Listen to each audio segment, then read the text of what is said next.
North Korea has marked the 80th anniversary of the Korean People's Army Air and Anti-Air Force with one of its most ominous displays in years.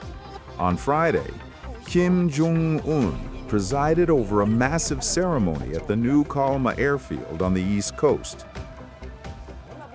Alongside his young daughter, Jue, he watched fighter jets roll overhead, inspected rows of attack drones, and presented his Air Force with the regime's highest honor.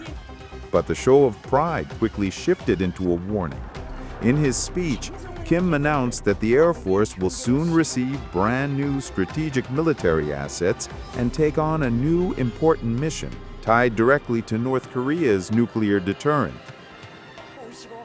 State media later emphasized that this mission includes crushing any military provocations or espionage acts by enemies, almost the same language Pyongyang used after South Korean drones flew over the capital last month. Kim is making his intentions clear. He's reopening the feud with Seoul. After tearing up most inter-Korean agreements last year and demolishing parts of the cross-border roads in October, he's now signaling that the next flashpoint will be in the skies and that any escalation could turn nuclear from the very start. At the same time, Kim is keeping his focus on the United States. Those strategic assets are widely expected to include air-launched nuclear-capable missiles and long-range cruise missiles designed to threaten American bases in Guam and Japan.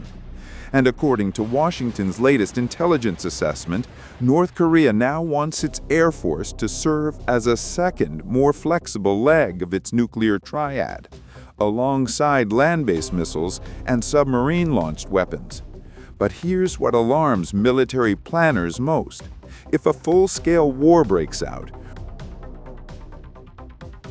Russia is now obligated by treaty to help North Korea. The June 2024 Mutual Defense Pact signed in Pyongyang requires immediate military assistance in the event of an armed attack. With thousands of North Korean troops already fighting alongside Russian forces in Kursk, Moscow has every reason to return the favor, possibly by supplying advanced air defense systems, satellite intelligence, or even spare parts to keep Kim's aging jets in the air. So yes, North Korea's Air Force is still far behind its rivals in technology, but Kim is rapidly turning it into a hardened deterrent.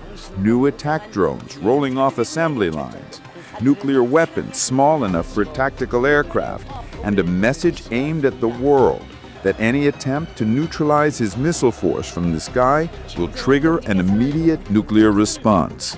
Tonight, the Korean peninsula may seem calm, but the airspace above it has never been more dangerous.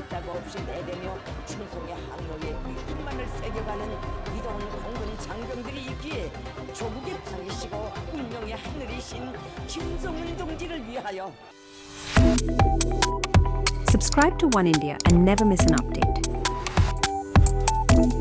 Download the One India app now.